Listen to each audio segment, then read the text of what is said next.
You can never win a fight in Minnie Mouse ears. The girlfriend learns that lesson the hard way in the car driving through Florida.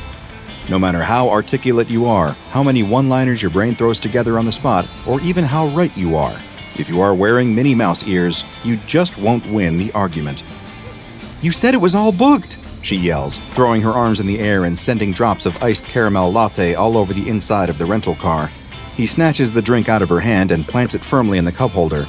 He yells back at her that it wasn't his fault. How was he supposed to know the payment was declined?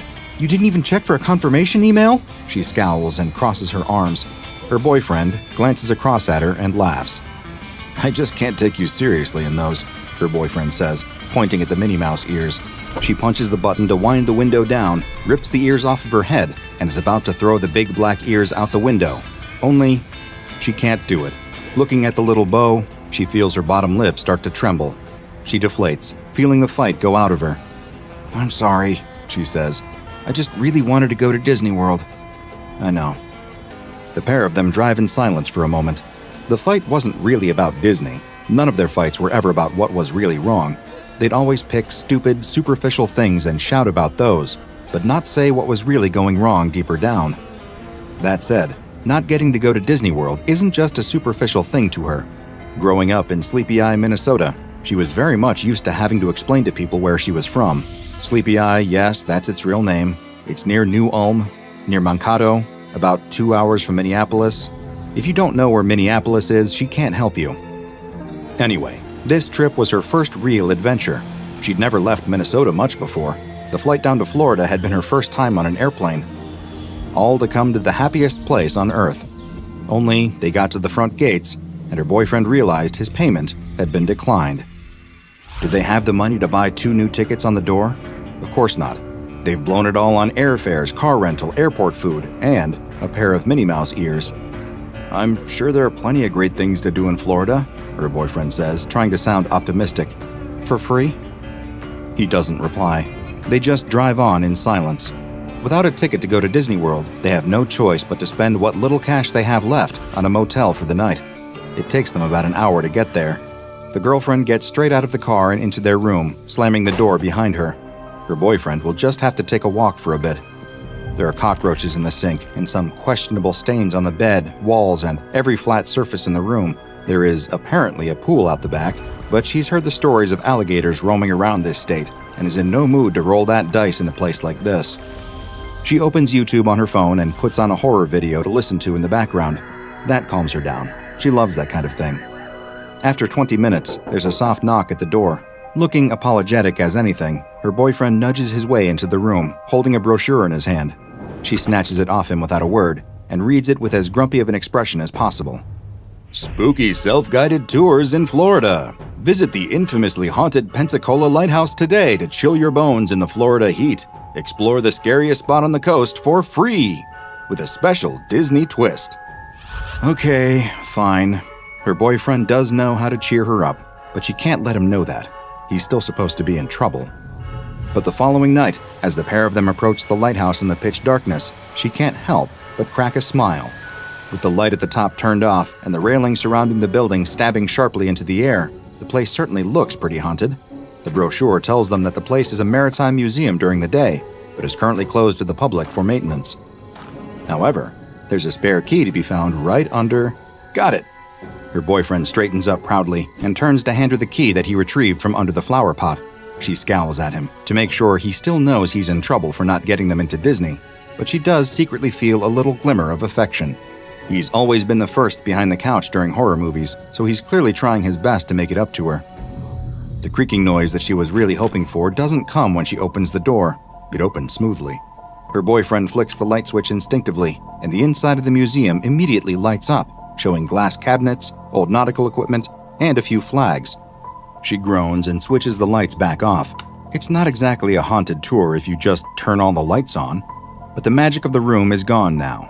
They've now seen everything, nothing lurking in the dark, no shadows, just a boring old museum.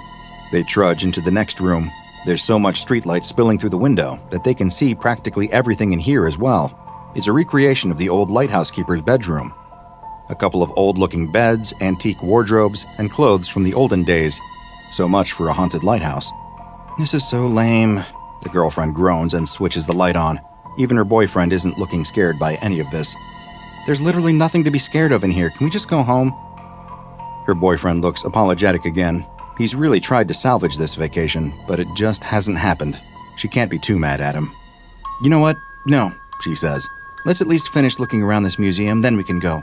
We can just switch on the lights, read the exhibits, and see the view from on top of the lighthouse. So they do that. The pair of them go back into the first room and start reading through the signs under each of the displays. There's a diagram explaining all of the different knots that sailors used to tie. A long paragraph all about how the lighthouse used to burn oil but now runs on electricity generated by... The girlfriend yawns. Without the adrenaline of any ghosts, museums are much harder work in the middle of the night. It isn't even Disney-themed like the brochure promised. The only Disney thing in here is that Mickey Mouse mascot in the corner. It doesn't even fit with the rest of the museum, just a random costume on a mannequin. It must be almost 7 feet tall. Her boyfriend is staring at it real close. He leans in, examining the material up close under the bright museum lights. This thing's weird, he says. I wonder how old it is. Look, the white's all faded, and it's got this fur effect. Crunch! Mickey Mouse chomps into her boyfriend's arm with a ferocious set of teeth. Neither of them reacts at all, frozen by total disbelief, as Mickey stands there, his huge rat-like fangs embedded in the boyfriend's arm. He yanks it from the cartoon character's jaws, blood leaking from the wounds. How can this be happening? Mickey's eyes flick between the two of them. He raises a gloved hand and waves. The boyfriend shrieks, turns on his heels and runs, clattering into one of the exhibits as he goes. He crashes into her, and the wound on his arm hits her in the chest. She looks down, confused at the bloodstain on her shirt, then back at Mickey Mouse. He gives a little shooing motion with his hands. Run. Now it's her turn to scream. She grabs her boyfriend and bundles him out of the room. Mickey was standing right by the entrance. They're gonna have to hope there's another way out somewhere deeper in the museum. They run through room after room, every few steps turning to see Mickey following them. He isn't running at all. He's sauntering along, arms swinging cartoonishly around. Just like in Steamboat Willie, he's whistling a tune to himself as he goes. That must be the door out of here. The pair of them crash into it and go tumbling into the next room. There's blood everywhere. Her boyfriend is looking more and more pale by the second. They're not outside, though. They're in a small circular room with a spiral staircase running up, up, up into darkness. Mickey's whistling is getting louder. They don't have a choice here. The girlfriend jumps up and hauls her tiring boyfriend to his feet. Putting his unwounded arm over her shoulder, she half carries him up the stairs, feeling the metal spiral shudder under them with every step. Halfway up, she looks back over her shoulder. Mickey is standing in the doorway. He waves enthusiastically. Her legs are burning by the time she reaches the top of the lighthouse. Barging open the door, she throws her boyfriend rather unceremoniously up onto the balcony around the big light. Panting, she turns back around to look back down into the darkness below them. Mickey is standing by a big switch on the wall. He laughs and flips the switch. A big clunking sound comes from the light next to her. Very slowly at first, it starts to spin. The light flickers on dimly at first, then gets brighter. Faster and faster it spins, brighter and brighter the beam until it's blinding. She raises an arm to shield herself from the piercing light. Against the dark of the night, her eyes can't adjust between light and dark fast enough. She's going blind up here.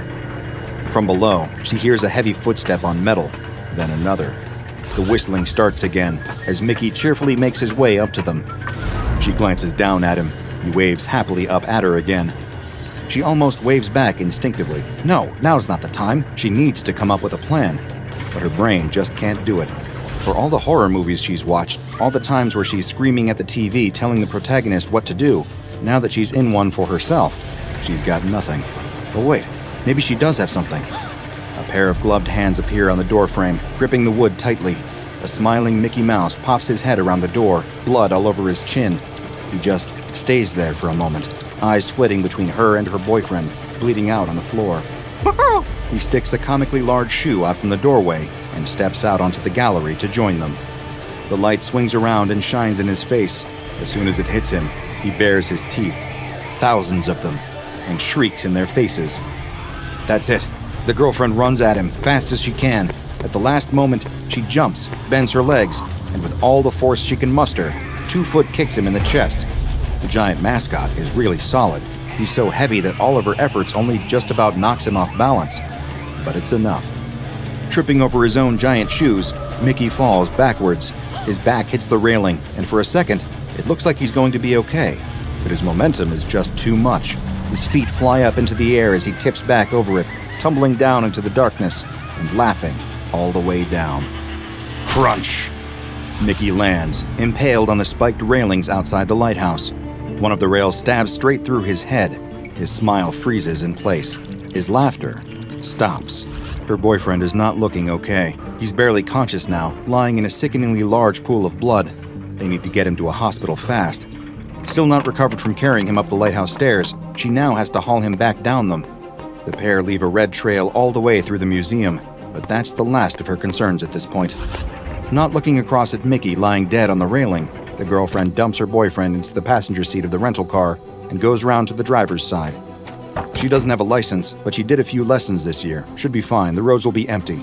All she needs to do is get them to a hospital. Her boyfriend is groaning in the passenger seat. She starts fishing through his pockets for the keys. She glances up at the mirror. Mickey is still lying on the fence, motionless. The door to the museum is closed, just like how they left it. Or wait, did they leave it open? She tries the other pocket. Her boyfriend is trying to say something. She shushes him. He can tell her later, but he keeps trying. Raising his uninjured arm, he points at something on the dashboard. Her mouse ears. What's the big deal? They've already dealt with Mickey Mouse. No, wait. Not Mickey. Minnie. Bang! Two large dents appear on the car's roof right above their heads. The girlfriend desperately turns back to her boyfriend, searching pocket after pocket for these keys. Why does he have so many damn pockets on these shorts? She glances out the window and stops dead still, peering through the glass at her, head upside down as she leans over from the roof. Minnie Mouse waves at her. The gloved hand stops moving and points at the third pocket down on the left. The girlfriend reaches into it and finds the keys. Minnie gives a big double thumbs up, tilts her head back, and slams it into the glass. Bang! Bang!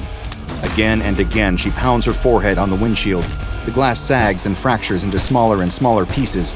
The girlfriend doesn't have time to sit and wait, though. She stabs the keys into the car and starts the engine.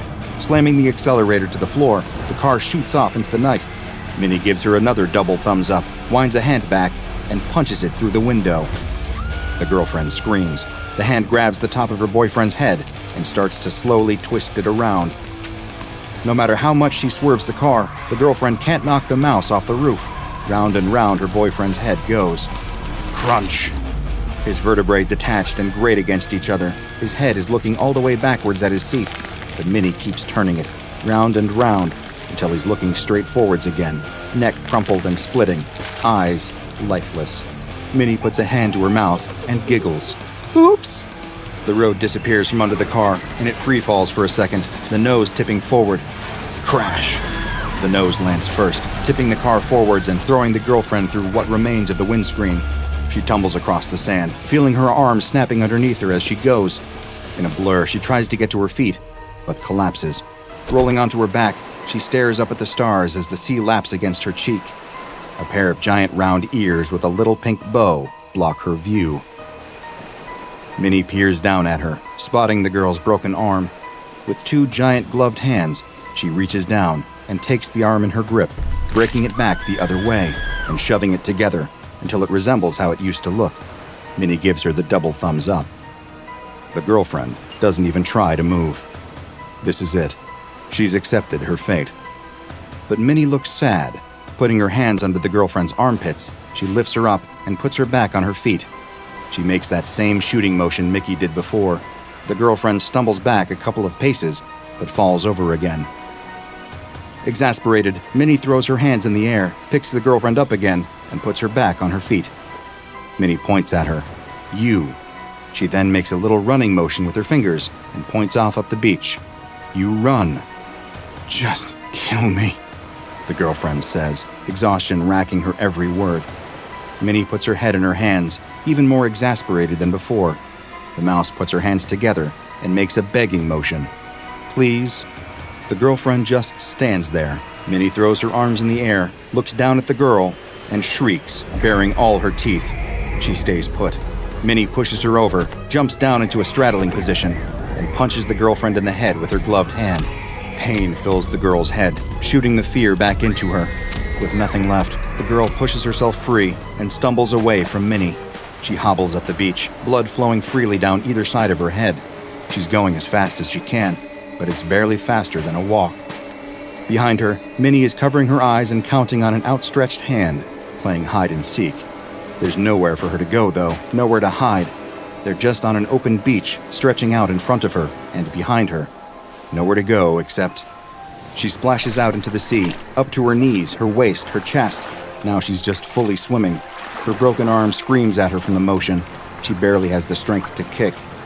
Salt water splashes up into her ear holes and feels like it's washing straight into her brain. The world sounds strange and choked. The girl cranes her neck around to see Minnie standing on the shore. The mouse waves at her enthusiastically. The girl waves back. Minnie giggles. The two of them stay like that for almost an hour, the girl steadily dying in the sea, trying to stay afloat, Minnie waiting enthusiastically on the shore. With each wave, the girl is slowly brought closer and closer to the mouse, until she's lying helplessly at the creature's giant feet. The last thing she sees is a pair of giant, round ears. Turns out she had been wrong. You can absolutely win a fight with a pair of Minnie Mouse ears. Next time you're considering going on vacation in the state of Florida, it would be wise of you to avoid reading any brochures you may come across, just in case you come across SCP-3640, a seemingly harmless brochure. SCP-3640 can be found all across the state, though it is currently unknown how they come into being. These brochures will promote self-guided tours within the state, all of areas that have particular ghost stories, folklore, or rumors of hauntings attached to them. These tours are free and promise tourists an up-close and personal look at the haunted history of Florida. However, most are not prepared for just how up-close these tours end up being. If you read this brochure and decide to go along to the location advertised at the time it lists, you will be met with instances of SCP-3640-Alpha.